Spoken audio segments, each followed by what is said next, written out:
So I'm in Boston and it's freezing out here, but there's a hot issue emerging from one of the nation's top universities. So here's the story that I'm chasing down.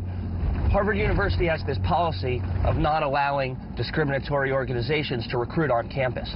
The military, because of its don't ask, don't tell policy, is considered discriminatory. So for the longest time, there were no military recruiters allowed on Harvard campus. For 29 years, Harvard University had banned military recruiters.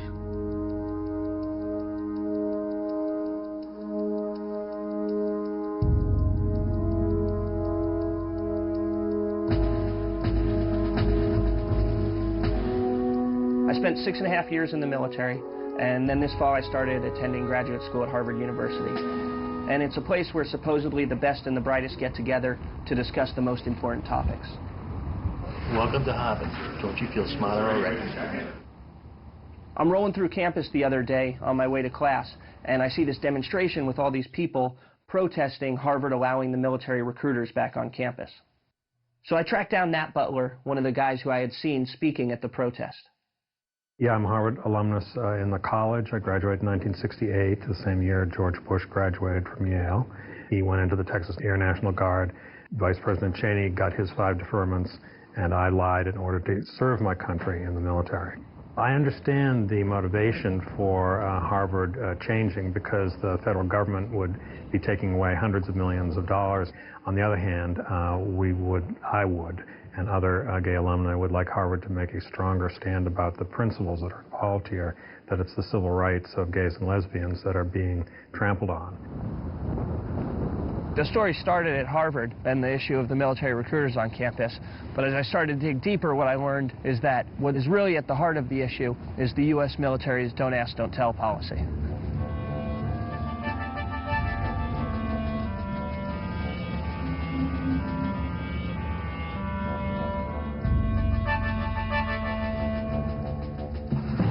Like any good student, I went to the library to learn more about the issue.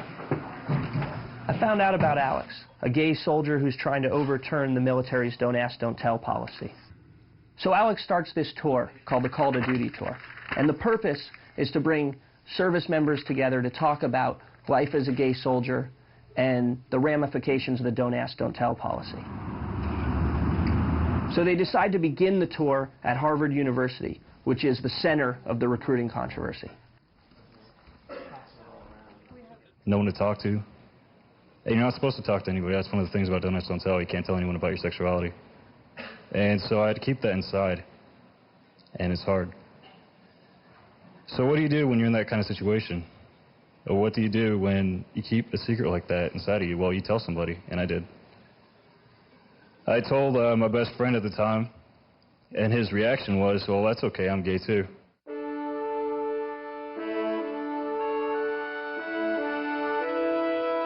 I served in the United States Marine Corps for 4 years as a communications specialist. I shed tears when the national anthem is played. When I drive down the road and I see the American flag, I get those chills. I'm still proud to be an American. I'm still proud that I served my country. I mean, I'm not going to say that because the military and the government's not going to allow me to do my job, I'm not going to be a proud American. I am.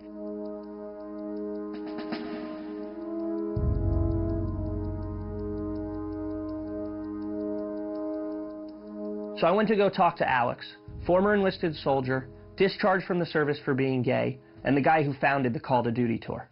And because this was the first event of the tour, he wanted to look sharp and military, so he was on his way to go get a high and tight. Alex, tell me your story. Tell me what happened. I've known I was gay, since I guess I was old enough to really realize anything about my sexuality. I guess the onset of puberty, 13, 14, something like that.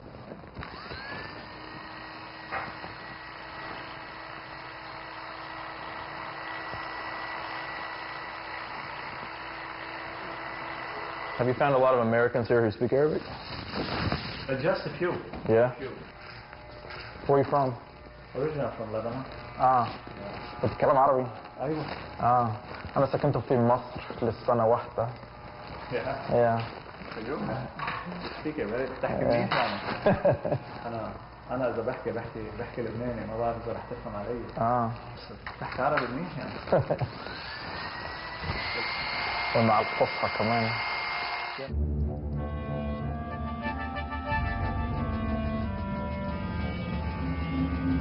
something, you eventually are going to tell someone. You can't literally keep it, all to yourself for 20 years. The person I did ended up breaking and talking to about it ended up turning me into my command, and so they discharged me based on the fact that I ended up talking to him about being gay. I mean, help me understand, there's got to be something, right, that drives you to be part of an organization that doesn't really want you to be a part of it. Is there a conflict there? It's something I wanted to do, so it was a sacrifice I was willing to make. Yeah. And would you be in the military today if they didn't have the donation? Yeah, definitely. I'd love to go back in moments of, desperation. I've tried to figure out any way I possibly could to get back in, but there's nothing you can do to get around it. It turns out that the don't ask, don't tell policy that got Alex booted out of the service is actually a congressional law. So I went to talk to a congressman about soldiers like Alex who had been discharged for being gay. 60% of the military that are part of our coalitions in Afghanistan and Iraq allow gays to serve openly in the military. People who have served this country courageously, competently in the military, who now can't fulfill their dream of serving their country because of their sexual orientation. It's just wrong. It is fundamentally wrong. Linguists, people, highly skilled people who speak Arabic, being discharged for the military because of their sexual orientation, it doesn't make any sense, and it's contrary to what's in our national security interest as a country. I'm reading the Boston Globe this morning, and I'm seeing that the Army is shrinking standards or reducing standards in order to retain their recruitment goals. And one of those standards is the obesity standard, right? So by that logic, it's okay to have obese people but not gay people serve in the military. That's one of the reasons why this policy is outdated. It doesn't make any sense to basically tell 10,000 courageous Americans that we don't need them.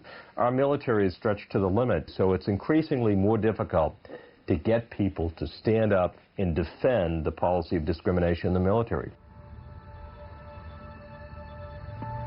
I came all the way to Washington, D.C. to talk to a former Army colonel who helped create the policy.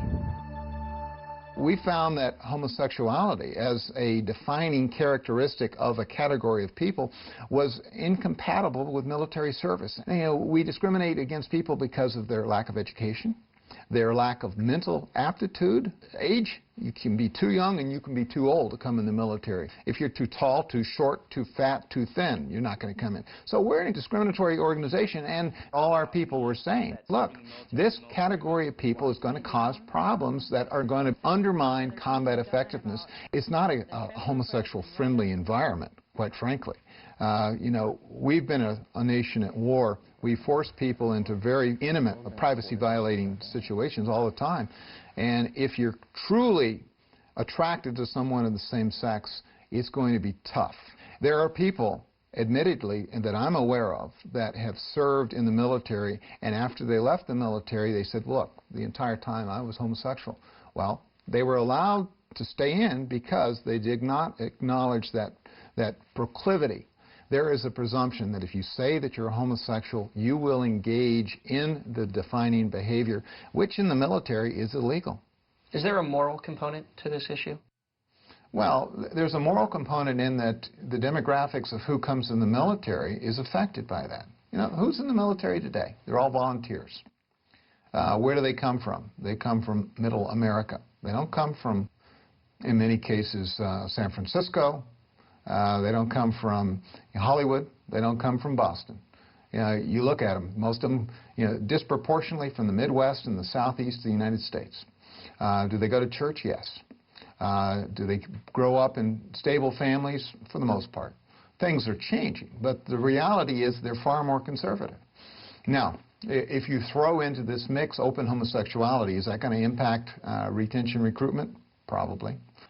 We're not out there to provide jobs. We're out there to kill people and to break things. That's the bottom line. And any distraction from that we want to minimize. And sex is an issue.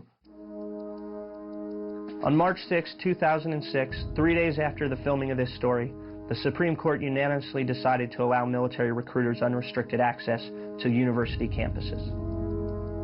The decision effectively killed one of the most significant challenges to the Don't Ask, Don't Tell policy.